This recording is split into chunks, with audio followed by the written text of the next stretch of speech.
Good morning, good afternoon, good evening, and welcome back to Mission Podcast. We are once again off the cup and away to Turf Moor. Liverpool, 95th minute penalty, thanks to Mohamed Salah. Handy ball, Medjbury gives it away after trying to be a thug a few years ago at Anfield. And then, head in hands moment, Frimpong smashes the ball into the box, only to find Handiball's arm. And Salah does the rest, and it's 1-0 to Liverpool. 4 wins from four, top of the table with a 100% record. A lot of people might not have seen this coming, would have been seeing this coming, even I should say. But after 4 games, 12 points, 100% record. Danny, thoughts? 4 games in, and we've already had four amazing moments in the season. It takes some teams like a whole season to get four good moments, and we've had them in what 4 games. And this club just keeps doing it. I feel like we definitely deserved the win. We were really relentless. I think we weared them off Burnley, forcing a mistake. The handball. It felt like it was going to come eventually. I didn't know it was going to come that late, but yeah, it just proves why we champions in it, and why the raffle favorites to win again. We always find a way. Again, the goal scorer Salah, I don't think it was his best game, but he got the penalty under pressure last minute and he put it away. Thought it was really tough on Burnley, to be honest. I think they pressed well, defended well. I thought Dubravka especially was outstanding. I thought Scott Parker set him up, fantastic. That's what they had to do. But yeah, like at the end, it was one mistake that cost them. I mean, in a league like the Premier League, you just switch off for one moment, you put your hand out, it can cost you the whole 3 points. So yeah, I'm glad we won, man. And I remember first game of the season, I go, we can't do this every week, and maybe we can. Who knows? I think we might as well just keep going. Like it's going Yeah, fantastic. But I think one of the big things about Burnley today, and I do criticise Arne Slot a little bit. He was saying, "Oh, when all 11 men are in the box, um, they're a newly promoted side. They're a team that haven't had the greatest start. They're already going to be under threat of relegation yeah, anyway. So you might as well set yourself up with the best chance of getting something from the game." And I think last week they played against United. Penalty in the dying moments with the shirt tug, and then this week with Hannibal's handball, and Salah puts it away. So that's 2 points that could be vital for them later in relegation, but also in terms of momentum for the season. But what it does for Liverpool is that just got to keep riding this wave of positivity. Obviously, we know that the Jota death has caused a lot of emotional distress, turmoil, kind of like all that mourning that these Liverpool players have had to go through. And I'm not saying even if Liverpool win 38 games in 38, it gives them that it doesn't fill the hole that they're feeling. But certainly the way that we have been playing so far this season is almost like a dedication to Jota. We're thinking late on in the game, oh, bring Jota on. All 4 games, I would have thought, yeah, bring Jota on. And those 4 moments, it's like people are clutching up for him. In that sense, not trying to sound like cringeworthy or making it about us or anything, but you know it feels like a big testament to Diogo Jota essentially, and I think it's really really touching how we're winning games this season. oh yeah. It's essentially poetry in motion. Like Jota was the one guy who we could always rely on off the bench getting winners, and this season, well, we've already seen Salah get the winner, Keza get the winner, Sobasa get the winner, and Rio get the winner. So is cool seeing other guys off the bench scoring. And yeah, like you said, Jota was always that one guy we could rely on, especially against Arsenal. Who can sometimes win the game for us or even kill the game off. It could be 2-1. We could be looking for someone to make that game 3-1. It was always Jota. Listen, next week against Everton, I'll take a last minute Isak winner. I'll take that over anything at all. For sure, man, for sure. Um, but yeah, let's go straight into the player ratings. I don't think Yeah, there's much else to discuss about from yeah. this game.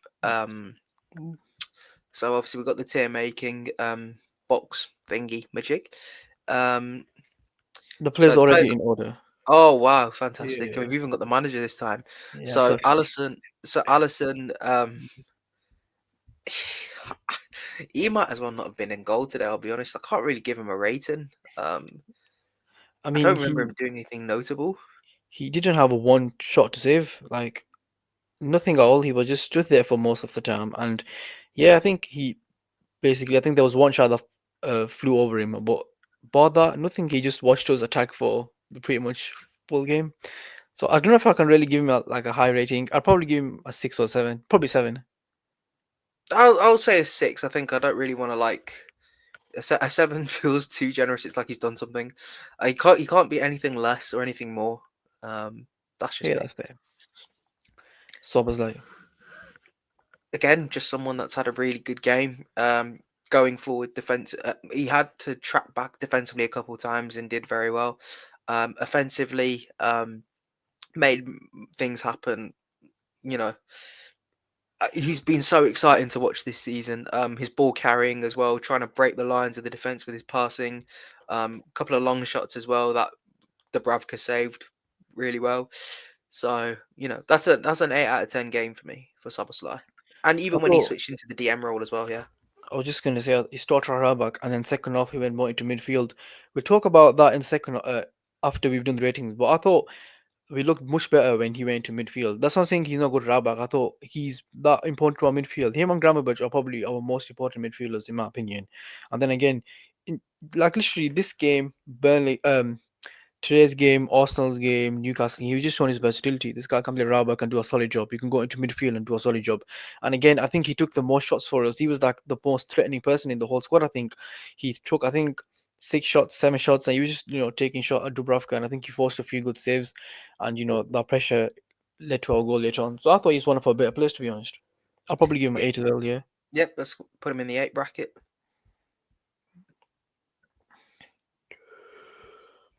Virgil van Dijk.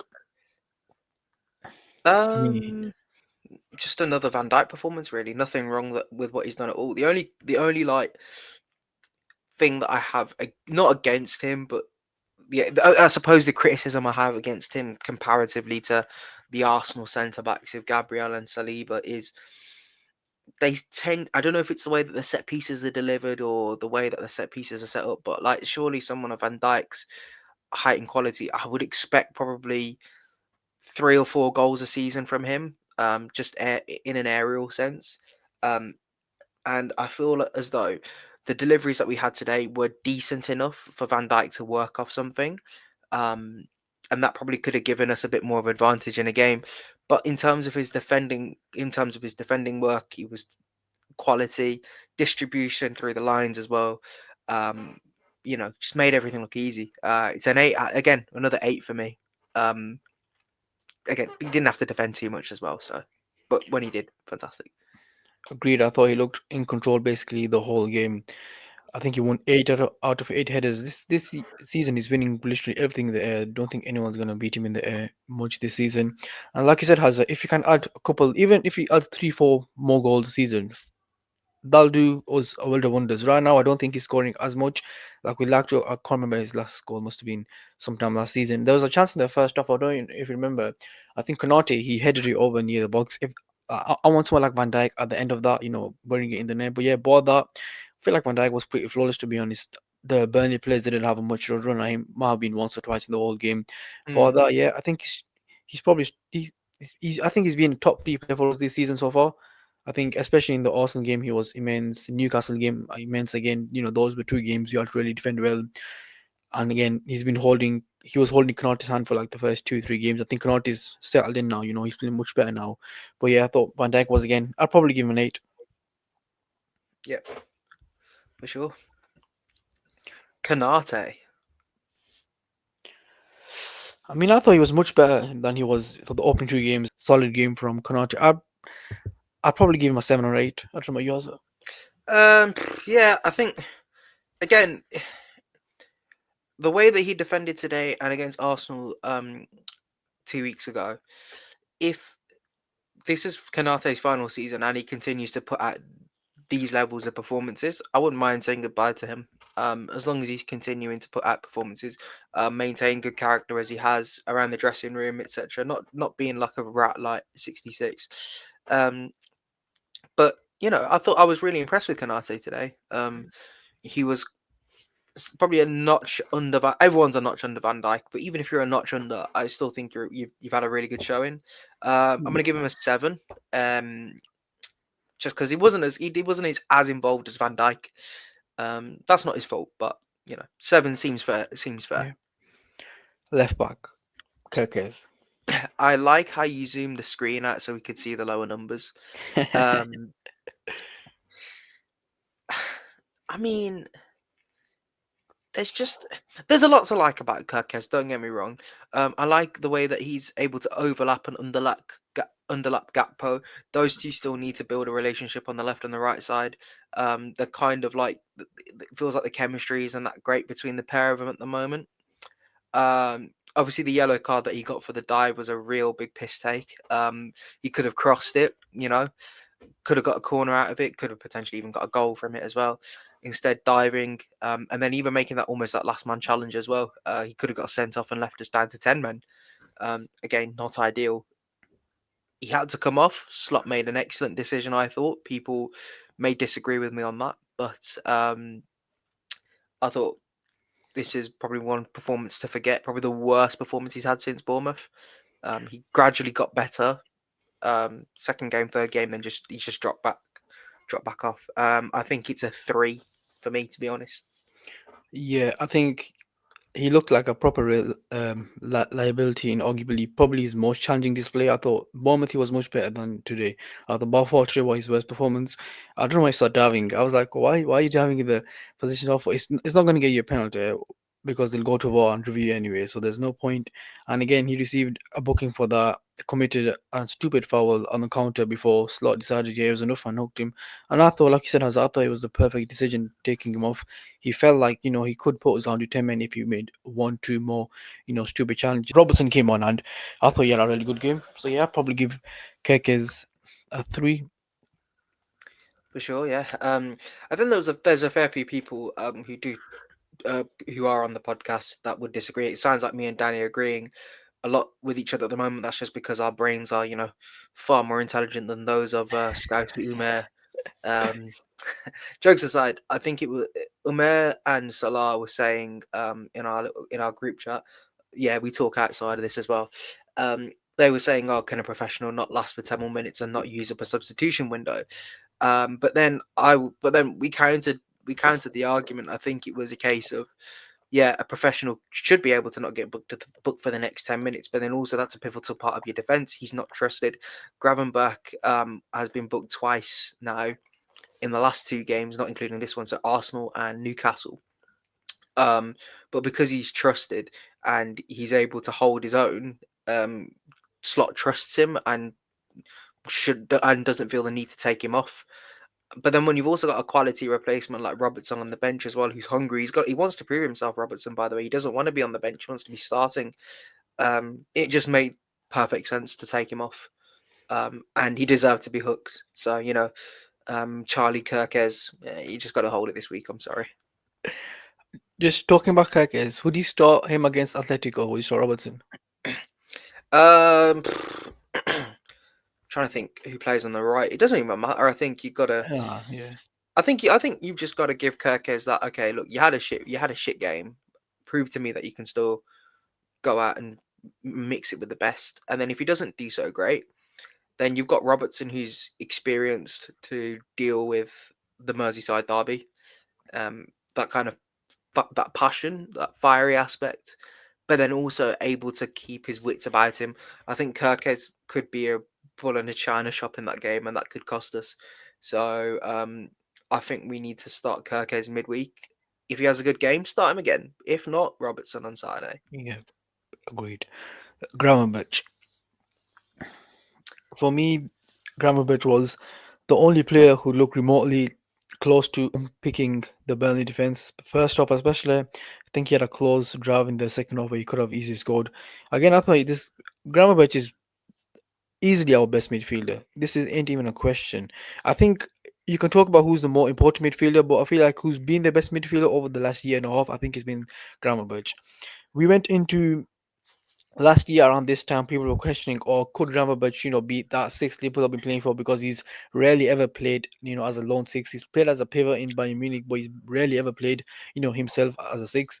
And then magic, he just became one of the best midfielders last season. I think it really helps, his reading of the game is immaculate. I feel like that really helps, especially because he's just a natural athlete. I think that also helps. Again, I think the only part of his game where he can really improve is probably his passing. His passing range can probably improve. But that everything else in his game is amazing. He won everything against the Belgian midfield. He looked really dominant in that midfield. I don't want to make this comparison because it's a bit of a lazy comparison, but he reminds me of Pram Pogba. The way Pogba would just come into that midfield, blitz into that midfield, make them passes. But of course, I think slots, erased all that laziness from Gravenberch's game, which Klopp might have not really done fully because it was only his first season. But now it looks like he's this complete midfielder who could, stop for probably most teams in the world. I thought he was amazing. Yeah, again, there's not much else I can add except for he's world class. Yeah. He's world class. I've been saying for a while. I mean, I've been saying that McAllister is probably our most important midfielder. Um, Soboslai, Soboslai keeps everything ticking, but Gravenberch does makes the very difficult things that you might not think are difficult look very easy. Half turns, picking up space in the midfield, just cutting out play. Like a lot of the counters today were cut out by Gravenberch as well. Um, you could say, yeah, his passing range could potentially improve, but then again, you've got look at the amount of players that you got on the pitch. He doesn't really need to Oh yeah. be that Pogba-esque passer, who's able to just pick out runs and stuff. That's probably not his role, and I think he's got it in his bag if he really, wanted to. But even some of his shots, by the way, the technique on his shooting is ridiculous.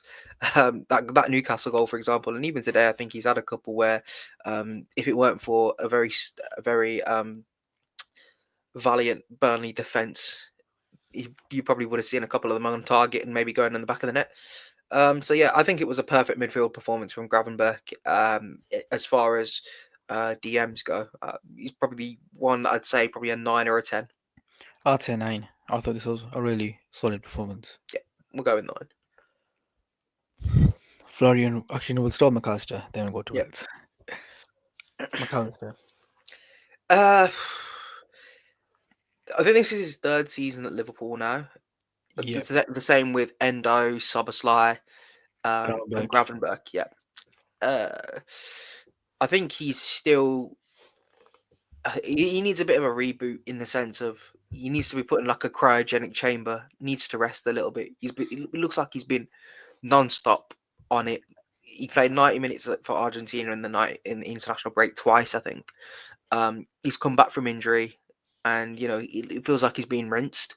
Luckily, what Liverpool have is depth in certain positions. So midweek, I can imagine McAllister not starting. Soboslai going into the six, Frimpong or Bradley at right back.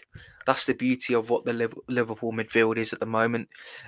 You've got players that can play in many other places so that others get a break. Um, he just looks really leggy, really tired. Um, his passing wasn't the greatest today either, but he definitely wasn't the worst player on the pitch. I'd give him a 5 personally. Like you said, Hazza, I feel like it's nothing to do with McAllister's talent. I think he's one of the most talented midfielders in the Premier League. I feel like it's more of a thing fitness. I don't think he's fully fit yet to play in the because you can go for play Argentina. That's not intense as playing in the Premier League. You can play two friendlies for Argentina over 180 minutes and you can feel fine. But playing in the Premier League, at Burnley, a team that's gonna come at you, that's gonna be physical. That challenge early in the first half by Ugo Chuoku, I think that really did affect him as well. That was a bad challenge. I don't know if you remember Hazza. I think that was a red card in my opinion. Oh, I mean, put it this way: if his leg broke, it definitely would have been a red. So, you know, I think you got to give it on that basis. It was a danger. It was a dangerous challenge. And Look at the what way he's footballed. But then again, I think Van Dijk had a similar one on Mertens or Insigne a couple of years back. Oh, a few years back 18, 19, against yeah, yeah. Napoli. Well, I say a couple of years. That's the year he won the Champions League. So that's Yeah, 7 years now. A 6, 7 years. couple of years, yeah. Flipping heck, it just feels like time's flown. But yeah, look, I think if it was a red, there'd be more of a talking point. So I think I'm all right with it being a yellow. But it was a very it was an orange essentially. Yeah, But if that, agreed. obviously if that's affected his game, then that's how it is. I'm Yeah, glad. I'm and glad he got the break he need. He needs a break. He should not be playing. He should not be touching the pitch midweek. He should be like just rested up completely. that was what in the middle of the first half, and you could tell that really affected him for the basically remaining first off until he got subbed off. Yeah, again, I didn't think it was best performance. And I've got with McAllister, I've got no worries at all. I've seen him have one of some of the best midfield performances we've seen over the last 2-3 seasons. I think he just needs a rest, to be honest. Get his fitness back because I think since the start of the season he hasn't really been fully fit, and it's telling by his performances because we've seen McAllister dominate games, score goals, get assists, and I don't think he's really done much of that this season. So yeah, like you said, I think against Atletico he shouldn't start at all. Against Everton, I could see him starting depending on Curtis Jones. I think that's one game where I might like Curtis Jones to start. But yeah, I thought McAllister he wasn't the worst player on the pitch, but I'll probably give him a 5. Yeah, that's fair. The man, Florian Wirtz. Ha ha ha. I think a lot of people have this misconception, and they're right to have this misconception that Wirtz is being maybe used properly, not used right. Um, but I will say this, and it's a little bit controversial because I think a lot of people thought he had a very good second half. A lot of people thought he had a very good second half and a poor first half, and I agree with that. But I'm looking at other people who have come from other leagues playing in a similar role to him. Bruno Fernandes, Cole Palmer, who came from Manchester City into Chelsea, um, as tens. I think there's also even Pogba when he came into the league as Odegaard. well initially. Odegaard, yeah. Um, there are a lot of players that we revere now as very good tens or world class tens, and they hit the ground running straight away. Like they were scoring goals, putting in assists, making plays, being brave and stuff. And a lot of Liverpool fans online and in person that I know as well, um, they're asking him to have time, which is fine. I think it's perfectly acceptable that he should be given that time, but he should also be aware that he's also going to catch a lot of stick as well if he's not going to perform. Even when Bruno Fernandes was clutching up with penalties at the end, I was calling him Fernandes, but realistically, he was winning games for his side. Florian Wirtz will become the best 10 in the league in by next season. That's a fact. He will be. There's nothing in my mind that suggests that he won't be, but he needs to start producing um, those final third passes, dribbling into the box a lot more, creating problems for the opposition. Because up until the second half, when Soboslai moved into midfield, and I don't know if that was the direct impact, but until Soboslai moved into that midfield and was able to, provide a little bit more, Verts just looked clueless. Um, he had 3 games where you could probably excuse him. Um, but this is Burnley away. Like you've got a deep block. This is where you need to thrive as in your position, and he didn't do that for me today. He wasn't great. I'll be honest. Overall, Yeah, I get where you're coming from, to be honest. Especially that first half. I thought, listen, he's coming for a lot of money. The second, most probably we've ever spent on a player, and I think what top 2, 3 in the Premier League. That's no question about that. You come in with a price tag, you have some pressure on you. Some players, they thrive with the pressure, some don't. So far, I think I don't think the pressure is going to Florian Wirtz. He just seems that kind of player, doesn't care about the media. To be honest, he just do his talking on the pitch. But so far, let's call a spade a spade. He hasn't been as good or hit the heights as we thought he would for the opening 3-4 games. And again, not a problem. It happens. Some guys just take longer to adapt to the league than others do. It's different case scenarios with different players. You don't expect every player to come in, to the Premier League and all of a sudden hit the ground running. I remember 18, 19, we signed Fabinho and people were like, Fabinho's going to start straight away. Well, first of all, it's not the same money. So, of course, it's going to be looked at with different perceptions. But Fabinho took what? 2-3 months to actually start his first game and get settled in, and then after that, boom, became one of the best center defensive midfielders in the league and even the world. So I feel like I'm not at the stage where I'm gonna be like, oh, okay, Florian West, I'm getting a bit worried here. Where the golden assists, where the good performances, you can see glimpses of him. That's what I'll say. First went into this game and I came out of it and Words had done absolutely nothing at all. Against Austin second off, there were lots of glimpses. I think that rather the momentum, we got the winner. I think the same with this. I think in the second half he was much better. He was getting in them pocket spaces where you expect a player like Florian West to get into. He was, trying to have a go. I remember that one chance where he just hit it wide off the post. He got past two, three players. That again, but you want them consistently over 90 minutes. I feel like it can happen. It will surely happen. But again, I'm not at the stage where I'm gonna slander him. I'm gonna, be worried. But I get where people come from. I'm not gonna say to someone, okay, yeah, you can't just slander him at all because 100 what 30 20 30 million, that's a lot of money to come, and you want your players to perform basically week in week out. So I do think that will slowly come. But yeah, again, I thought second half he was really good. I feel like he got more into the game. You were speaking about people thinking, maybe misprofiling him and thinking, he's not this creator or what. For me, I don't think he's a natural creator. I don't think he's your Kevin De Bruyne player. I don't think he was that at Bayer Leverkusen. I don't think he's ever been that in his career, even though he got, 10 goals, 10 assists last season. I feel like he's more of a David Silva kind of player where Mm, he's really integral into how the team plays. If he plays yeah. well, the team will play well. That and so far, West hasn't played really well, and opening 3 4 games, we haven't really looked amazing. I feel like once Wirtz does, get into his rhythm, we'll play well. So yeah, I think people expecting him to be a De Bruyne player. He's not. He's not going to get you them De Bruyne assists. He's not going to put that killer pass in 24/7 like De Bruyne did to the likes of Holland, Aguero, Sterling, Sonny. He's going to be more Yeah, of of a guy course. just before that pass, or making things happen.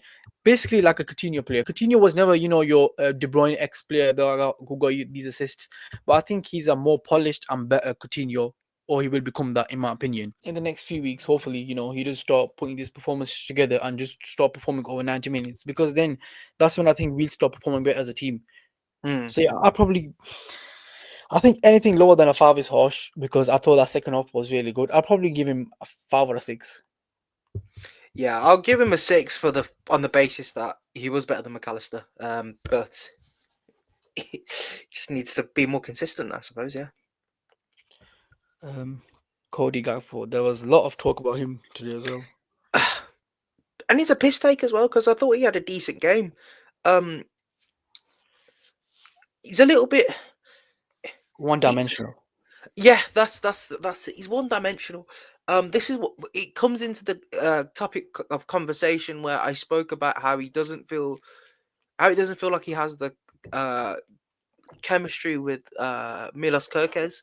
Kerkez mixes his runs up, and Gakpo always cuts inside, and basically Kerkez is just going forward for nothing almost, just as like a dummy run pretty much every time. And to be fair, law of averages, it would work for Cody Gakpo's up against Kyle Walker, who he has had relatively decent success against whenever he's run at him. So I wasn't, too fussed about the style of play that he had. Um, it just didn't come off for him today. Um, but he was probably the most threat. He was quite easily the most threatening of the attackers, though. The ball got fed to him. He was just running at the defense. Was willing to take it down the byline as well. Wanting to get on the ball, wasn't scared either. Um, it's because he didn't score or assist that makes his overall performance look bad, and that's why the online people are like, oh, let's bring on Rio does a couple step overs, everyone's really gassed. It would have been the same if Lucho was here. But no, I thought he had a pretty decent showing. Again, he didn't get a goal, didn't get an assist. So people might call him shit, which is understandable, but he's had a decent season so far, and he's allowed maybe one or two off performances. My problem with this Cody Gakpo performance was he makes everything so predictable. Against a low block, you've got to try more stuff. You've got to go on the outside sometimes. You can't always go on the inside. And with Cody Gakpo, it felt like all he was trying to do was cut inside and take the shot. I can remember at least clearly 2 3 times he was trying to do that. And sometimes, because Burnley had about 10 men behind the ball, all in the box, what's the point of taking shots like that? They're barely going to go in. All you're going to do is give the ball to the Burnley players. And I feel like Gakpo playing left wing against low blocks, which this was a low block. They put 10 men behind the ball all game. It wasn't working. It was really average. And then Rio came on. As soon as Rio came on, he stretched the low block horizontally. You could tell the Burnley players were kind of getting out of shape. They didn't know how to deal with Rio. He was coming in and out. And I feel like it was a great sub from Slot. And the other sub, Frimpong, we'll get on to Rio and Frimpong. But I felt with them two coming on, they stretched the defense more. They gave us more versatility out wide. And then, against low blocks, you have to basically be able to commit men in 1v1s with against low blocks. You got to be able to do that. That's something I'm not the biggest fan of Lucho, but against low blocks, that's something he would do. He would stretch the blocks, and I want to see more of that from Gakpo. I think he's got the ability to do that, but I feel like he just because he's had a lot of success from cutting in and shooting. I think he just does that basically every game, and I don't know. Maybe that is an instruction from Slot. Okay, every time you get the ball, try cut in, try shoot, try make something happen, and that's why he looks most attacking. Sometimes in these kind of games, I do want him to have some more variation because as soon as Rio and Frimpong came on, we looked 10 times more like scoring. And Yeah. that's not because Gakpo isn't a good player. I think Gakpo's a really good player. I think he's a starter for Liverpool. Even when, Ekitike, Isak get, firing and running, he's gonna be playing basically most games for us. Even off the Mhm. bench or starting, he's gonna be there. But like I said, Rio came on, Frimpong came on, they stressed the defense, they made things happen. Rio, I think this guy off the bench this season is going to be amazing for us. He's going to be sensation for us. And Frimpong, he came on, he worked his, wide man outside, and then he put that cross in, Hannibal handballed, and we got goal Yeah. from that. So that's the only part of Cody Gakpo's. Some people go way over the top, man. They'll be like, oh, just drop him on the bench, do this, blah, blah, blah. He's done more than enough to warrant a place in this team. But time to time, I mean, the next two games are Atletico Madrid and Everton. These are more or less. I don't know about Everton right now because they've got David Moyes, who I don't know if he wants to play defensive football. We'll see. It's at Anfield, so he might want to put a low block. But against Atletico Madrid, I want to see what Cody Gakpo does. Does he do the same? Does he cut inside and shoot, or does he actually, vary? Or does Klopp, not Klopp, does Slot actually start Rio? We'll see. Would be really brave if he started Rio. Um, I can almost see it happening. That's the thing. Yeah. Um, but we'll see. I think Gakpo was a solid 6 out of 10. Yeah. Best of the attackers, so can't really complain. Is No. that Salah. Salah or is that Ekatike? Salah first. Okay, right. I think there's a lot to be said about Salah. Um, he's just not had the best start to the season at this current moment in time. That's fine to say, but there's two arguments to be made. Number one, he he like every single person in this squad that knew Jota is suffering, but I think he's suffering big time that it's affecting his game. For other players, it's not. For other players, in terms of their performance, you can tell it's not really having that effect per se. Maybe it is affecting them mentally, but in terms of their on the pitch stuff, it doesn't seem like it's phased them just from the quality of performance, I'd say. But Salah, I think it's really hurt him like bad. Because at the start of the season, this guy's on fire all the time. He's on fire. I've never seen a beginning of a season with Salah where he's not bad. Essentially, he's always been amazing. Even when he's average, I'm thinking, yeah, he won't scam. He'll work a goal or an assist at some point. That's one thing. I think he's suffering a lot with the loss of Jota, who he was really close to, as was everyone. But you see where I'm coming from. And the second thing is that I think he's gone back to I think do you remember when Nunes started playing at Liverpool? We had Salah on the touchline, and then we were feeding crosses into Nunes and trying to centralize all the play around Nunes. He's almost gone back to the touchline now, and I'm thinking this is not where Salah needs to be. Salah needs to be more on the inside right, and because we're taking that strength away from him, the less he becomes involved in the game, the less we see him because he's not that type of player that when he gets the ball, he's going to pick it up and do a crazy mazy run. He's going to be if you get him the ball, he's going to be clinical. He's going to pick out a pass and he's going to change the game that way. He's a player that doesn't need 100 touches to make an impact on the game. That's what I love about Salah. But at the moment, it's just not going for him. It's just not going right for him. Maybe, well, look, after 8 seasons, you're gonna have a drop off at some point. Is this his drop off? I don't think so. He's gonna come good again this season. I promise. Um, he will. There's no doubt about it. It's just some things can't be changed. Um, and whether or not he improves is a different story. But he knows first and foremost that he's got to be better, and if he knows that, then we're going to see a crazy Salah at some point. The first point you said about Jota, I agree with 100%. I feel like some players it affects more than others, and you can rightfully see it's affecting Salah more than other players. Opening game, I think after the final whistle, he shed a few tears. Him and Jota were really close. What they played together for 5 years, 6 years. I mean, you play with someone week in week out for 5, 6 years. That's what 1,500 days with that person. That's a long amount of time, and of course, when that person passes away, it does hit you hard sometimes. So I agree with that perspective. So I feel like that definitely did affect him. Another point I want to mention that I think he might not be playing as good this season, or might have just not started this season well. He's not playing with Trent. He's playing with a whole new right back, and he's playing with a whole new right centre mid. Last season, he was playing with Trent at right back, who him and Salah had basically funnel vision each other. They could know where the player was going to move. They know where the player will come back. They would know when to play the ball through. And the right centre mid would be last season. It was Soboslai or maybe Harvey Elliott. It would be either them two. Salah had basically developed a good connection with Trent, Sobos, Elliott. The right hand center players. This year, he's basically having to play with a whole new right back in Soboslai. That's really different than playing with in a midfield In with midfield, yeah. Soboslai, and he's been playing with a new right centre mid. If that's been McAllister, if that's been Words, around them two. So, in my opinion, it's not Salah's ability. I feel like you don't just lose that ability or you don't become washed overnight. That'd be stupid. I feel like this season he's still can hit decent numbers, even if he's not performing really good. I feel like I said it on the Prem prediction. Um, I said that I don't think Salah will be my player of the year purely because we're not going to rely on him as much. And I feel like this season we've seen that evidently in the opening few games. Last season, everything was going down Salah's side. Everything we're trying to get the ball to Salah to create, to score. He was our what? He got the most assists. He got the most goals. He was the guy who's 60% of the goals for a league winning team is mental. That's absolutely crazy. And this season, it just didn't seem like that. But where if that is a tweak from slot in the system, don't focus much on Salah. Let other players have the ball. I don't think it's working.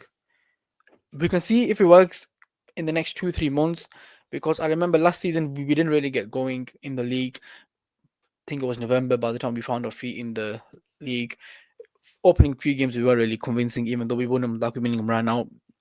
Well, I want to see how this new system goes. If we do get Salah involved as much, because I was checking the touches. He's still getting the same amount of touches he used to get last season, but they're just more out wide. He used to be much more near the box. Now he's playing out wide. He's having to link. I mean, let's be honest. When there's 6, 7 new players coming into the team, of course it's going to affect you. You're going to need to, get used to that. He even said in an interview, I think he goes that there's new players coming in. That's what I'd make Arsenal favourites. They played with each other for what 4 or 5 years now. They And that's know true. each other That's true. inside out exactly. And he knew, it's not going to be as easy coming in with new players like Ekatike, Words, Isak, Frimpong, all these new players. It's going to take time to build that connection. So again, I don't think it's an issue with Salah. I think 2 3 weeks, maybe even a month, he'll find his feet. But yeah, I feel like you just need to give him time, and especially with all these new players coming in. But yeah, not an issue on Salah. I feel like again he wasn't great today, but he got the penalty. I mean, look, pens aren't easy, man. Penalties are not easy. I know I called Exactly. Fernandez as a joke earlier, but even just to slot the penalties in 90th minute, there's no other man I want on the penalty spot than Oh Salah, yeah. who's been there, done that. His penalty record is ridiculous. And he gets points from my FPL, so why am I going to complain? Um, Even without the goal, I'd still probably put him as a 4. I thought he was pretty poor today. But again, that's for all the reasons I've said. But I can't just use those reasons to say he deserves a higher rating. I think he was pretty bad. I'm going to put him as a 4. Uh, he got the goal. I'm happy. We got the 3 points because of his penalty. But nah, he was a 4 for me. Hugo Ekitike. Um, Great start to the season. I think. Are we? I'm debating with myself, thinking, are we seeing his low point now? Is this his low point, or is it that and I think it's this more than anything. Ekatike has gone up against two teams that are defensively ridiculously like solid, 11 men behind the ball type of structure. And when you come from the Bundesliga, um, comparatively to the Premier League, where you do not see 11 in the box in the Bundesliga, even with the bottom teams. I don't think anyway. And I don't watch Bundesliga, but I doubt that's the case. Comparatively to the Premier League, where literally every team's trying to dog themselves out for a point. When you're a striker, it's a lot different to being a midfielder. That's why I use a different excuse for for Ekatike than I would for Wirtz, because Wirtz gets on the ball more. Ekatike is having to feed off scraps. Um, Again, I'll give him a pass because there's not much he could do. You're the centre striker. You're not getting the ball fed into you very often because the crosses weren't fantastic. You're not getting on the ball very often because you're just not because the passes aren't coming to you. He's not. He wasn't shit. He just wasn't as. He was probably the least involved player alongside Allison today. And that even included the subs as well. So again, I'm going to give him a 4, but not down to his inability, just because the fact he wasn't as involved as I'd liked him to be. I don't think this is a low point for Ekatike. I felt like it was the case of being surrounded by defenders and not giving much service at all. But in there were some good touches, and I think he created he tried to create some chances for himself. I don't think it's an issue with Ekitike at all. When you the striker playing against basically 10 players in the box, there's not much you can do, is there? Unless you get the good service into the box, which we barely ever did. We didn't have, in the first half. I think we had what, one or two shots on target, and in the second half probably about the same, or I think a few more. I'm not blaming this on Ekitike. All I just felt like he got a lack of service, and there's not much you can do. And at times, there was a few good touches there. He was trying to make some chances for himself, but that he didn't do much. But again, that's not down to him. That's down to Burnley putting 10 men behind the ball and Ekitike basically being useless and not doing anything, which wasn't down to him. So again, I'll probably give Ekitike a 5. I feel like there wasn't much he could do in the game. Whereas Salah, I feel like there was a few times where he was, maybe misplacing passes or putting the wrong ball in the box. But with Mm. Ekitike there, I could see, a few good touches here. He was trying to create some chances for himself. It wasn't coming off because Burnley had 10 men behind the ball, but he was trying stuff. Yeah, that's fair. We'll go with that. Rio. Well, Rio. I get like this sounds really bad out of context, but I get excited when this kid gets on the ball. Genuinely, um, and you can tell you can even hear Danny laughing the little git in the back because it could come off really badly. But even when he was on the ball today, I'm just thinking, shit, something's gonna happen. He's gonna run at the defender. He's gonna beat his man. He's gonna win a penalty. He's gonna, he'll win a corner or do something. It felt a little bit different to when Gakpo was on the ball, where he's very routine. He's gonna cut inside. You know that because he's one dimensional. Rio, it's like, okay, shit, we're gonna see something happen here. Um, and although he wasn't directly involved in the goal or anything, I believe, played a really good. I think he played a really good pass to. Um, there was a pass he played across the box, and I can't remember who took the shot, but it was a brilliant line breaking pass. Was it Um, Chiesa, I think, took the yeah, shot? I'm not sure if it was Chiesa because then the player shot it wide. I think could have been Chiesa. Oh. Um, but he played a lovely pass. I'm just thinking, shit, this opened the game up. Um, Rating wise, I'm gonna give him a 7. I think he was Yeah. fucking good today. Would like to see a lot more of him because he's an unknown quantity. That's what I'd say. Exactly what I said. I feel like he's so hard to defend against, and he was perfect in this game. The way Slot brought him on, I feel like that's one thing Slot got right this game, bringing on Rio. He knew we needed to stretch the defense. We needed to do something different to win this game, and he came on and instantly, stretched that low block. Amazing sub from Slot, and you have to be able to commit men in 1v1s and try to make something happen. And he did this few times, try to be his man, put the ball in the box. That's all we wanted. With Gakpo, a few times he get the ball, he'd ignore Kerkez on the left or Robertson on the left, he'd ignore him and cut in and shoot. Sometimes that can be really frustrating as a manager. You're seeing your player not really using his fullback as much as he can be doing.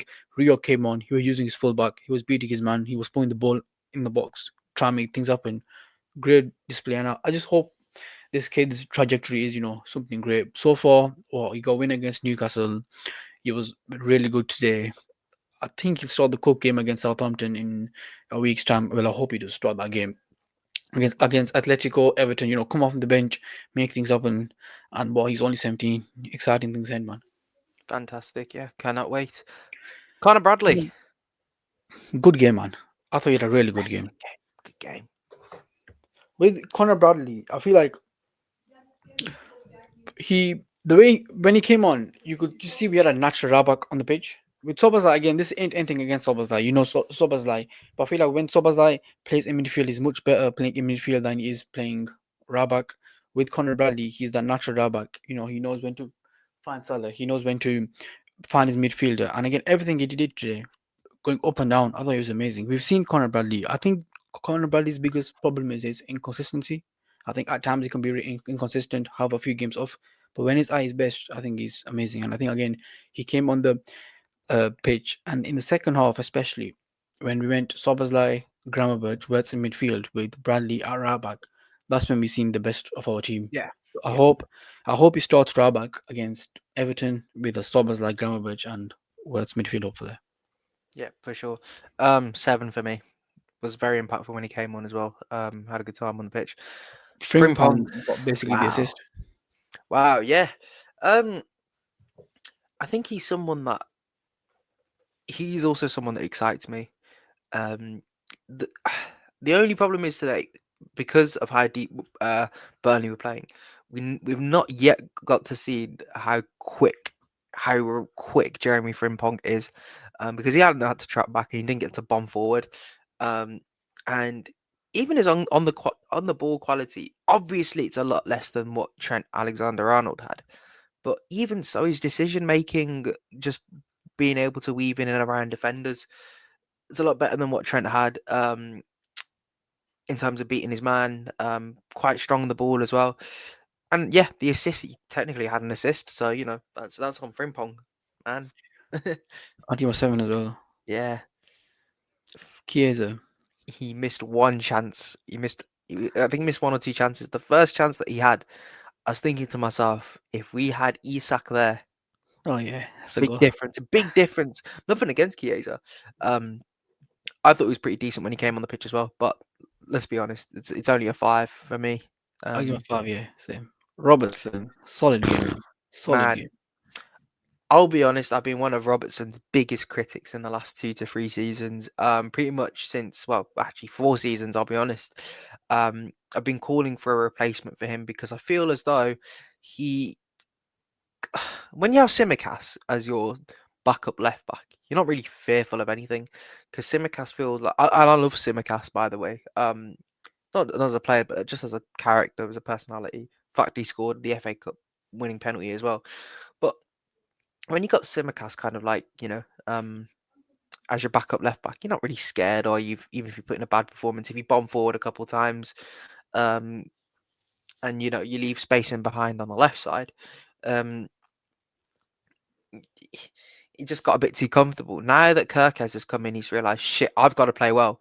And that is the best I think I've seen Robertson play for a long, long time, delivery wise. Aside from the corner that he had in the 90th minute yard, that was so shit. Um, but even so, I think he's defensive work. His defensive work was great when he had to be going forward, linking up with the left wingers. You linked up with Gakpo pretty decently, and then then quite well with Rio at the end. Um, One of his best performances in a Liverpool shirt, and he came on, by the way, as a substitute. Um, Probably when he wasn't expected to come on. So, I'll give him an 8. I thought he was really good today. Great sub slot. I feel like you can criticize slot subs at times, maybe too late, maybe not taking the rapidly off. This one was needed. Kerkez was having one hell of a game. I feel like he was really raw. And then Robertson was the perfect substitution to bring on. I think him and Gakpo have had this kind of connection for what 2 3 years, so they basically know each other. When to play the ball. You could tell they were much comfortable. Gakpo was much comfortable playing with Robertson than he has been with Kerkez. I mean, I think Kerkez and Gakpo that will naturally come. The more they play together. He's defending, he's attacking, he's passing, everything about his game. This just looked like a guy who basically wants to show everyone, I'm not washed. I can still play for Liverpool. This guy had offers to go to Atletico Madrid. He could have gone there easily if he wanted to, but he goes, no, I'm going to stay here. I want to prove my place. And listen, if that makes Robertson have better performances, better falls in it. And this was one case of today where we could take off a Kirkes, who's a Liverpool starter, and bring on a guy who's previously been a starter trying to prove himself. Great sub, and I thought he was exceptional. I'll probably give him a 8. Yeah, eight's perfectly fine. Jones never played today. Isak will be in the tens really soon and on his slot. Who I thought was, I think substitute wise, I think he got it spot. He did get it spot on again. Again, he's got it spot on with substitutions. Ever since that Quanta substitution against Ipswich last season, I thought, yeah, this is a guy that knows when to make the right decisions at the right time. There's a lot of there's reasons for there's you can tell, like you can see his thinking translated into his substitutions. That's when you know this is a manager that's got his shit together. There's nothing I can't figure the word out because I've got like a burp stuck in me. But there's nothing stupid, right? There's nothing convoluted. There's nothing convoluted in his substitutions in his line of thinking. Everything's got clarity. There's clarity in his substitutions. Um and that's what makes him a really special manager because he reads the game very well. Bringing Robertson on, great sub. Taking off McAllister, putting Bradley, Arabak, subs into midfield, great stuff. Bringing Frimpong on to stress the defense, great stuff. Bringing on Rio again, that was sensational. Chiesa, I think, had a okay family coming. There's not much you can do. Pretty much a great game from Slot, to be honest. I don't think there's much he could do, outside of his substitution, which I thought were great and went on to win the game with that, Frimpong assist. So I'll probably give him a solid 7 or 8. Yeah, I'd say an eight. I think again, there's not much. Slot can't do much when it comes to the way that players are playing on the pitch on the day when there's that tactical setup. Like if you're planning for you know 11 men in the box or in and around the box, all you do is you just say, look, guys, we're just gonna. These guys are professional footballers. The manager shouldn't have to tell them how to defeat a low block. You know, you increase the volume of shots because eventually increase the volume of crosses, the volume of shots. Law of averages dictate eventually you're going to get something that will give you a chance to score a goal, and that is what happened right at the end. Gumball theory, you twist. Probably about there's so many times that Liverpool pulled a chance. They got a red gumball, pulled a chance, red gumball, pulled a chance, red gumball, until they got the green one, which was at the very end. Pulled it out, green penalty, bash, happy days. Like that is how it happened today, and there's nothing much that Slot can do against that. It's up to the players. But in terms of substitutions, I thought it was fantastic. Tactical setup, brilliant. Um, and we'll see how the rest of the season goes for Slot in terms of his management. But again, fantastic for him. I think as well. Yeah, basically what you said, as I feel like Slot, especially this season, he's won a league now. He's got some credit in the bank. Last season, he was basically an unknown to most Premier League fans, especially Liverpool fans. He's won his league. And like I said, that substitution on the first day of last season, take Kwanzaa off was a massive statement. Like, let's be honest, if Klopp had that game, if Klopp was manager and Kwanzaa had that game, will he take him off? If Kekes has today's game, does Robertson come on? I don't know. I don't think he does. So that's the part of Slot's game I like. He's a manager. He's gonna learn stuff on the along the way. He's not this perfect manager. But yeah, man, happy stuff. I'm looking forward to Atletico and then the Merseyside derby on Saturday. Yeah, for sure, man. It's really good stuff. We've done a pretty good job, haven't we? Two-man step. We don't need Magoo. We And don't then need our flipping hell. don't need them, man. It's just us two run the show. But nah, thank you guys for tuning in. We're also doing a Premier League review as well. So if you want to check out our, quick little analysis on other games, then you can. If not, we'll see you for the Liverpool Atletico Madrid review. Pre-review as well. We're not doing a preview. Fuck that. We're gonna do a review on that game. And yeah. keep liking, keep subscribing. Do your thing, guys. We really appreciate it. Thank you. And if there's anything you agree with, disagree with, let us know. All feedback is good feedback. Oh yeah. That's DK. I'm Hazza. This is Mission Podcast. Take care. See you later.